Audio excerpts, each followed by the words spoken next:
So open nyo lang po yung wifi nyo. Yan. Kung ma-open na po siya, yan, hanapin nyo lang po yung W2. Ito sa akin W01. So pindutin nyo lang po yan. Tapos manghihingi ng password yan eh.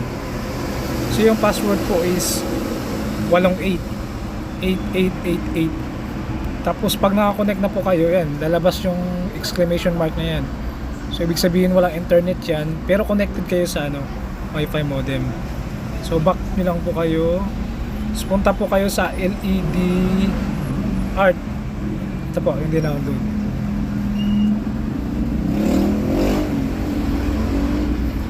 Yan, balik po kayo dun sa LED Art. Yan, buksan nyo lang po siya. Yan, ganyan po yung lalabas. Yan, pindutin nyo lang po itong plus sa bandang taas po ng kanan. Tapos pindutin nyo po itong plus. Pag plus po, lalabas po yung nyo dyan, yung W2. So ito sa akin kasi W0 yung click nyo lang po add. So pag add po, edit nyo po yung height po is 16, tapos yung width is 96, tapos pindutin nyo po yung OK. Yan, so type nyo lang po kung ano yung gusto nyo ilagay dito.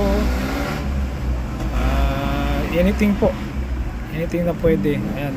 So dito po ilagay nyo lang po yung sizes 18 yung tama.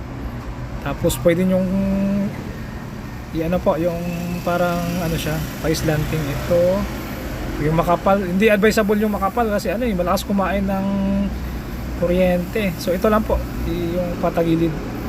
Tapos sa animation po, kadalasan po ito yung ginagamit, continuous sleep. Ayan, pwede naman yung pakabila rin, pataas, random, pwedeng display static, pwedeng move left, move right, move up, cover left, cover up, cover down, vertical in the middle.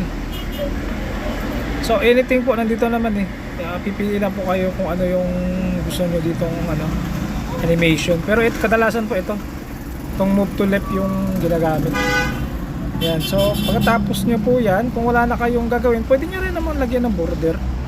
Yan, may border sa gilid. Pero suggest ko, wag na kasi malakas kumain ng kuryente, yung kuryente sa apps. Pwede naman ito o anything gusto nyo. So no border na lang, mas maganda po yung walang no border. Yan, pag okay na po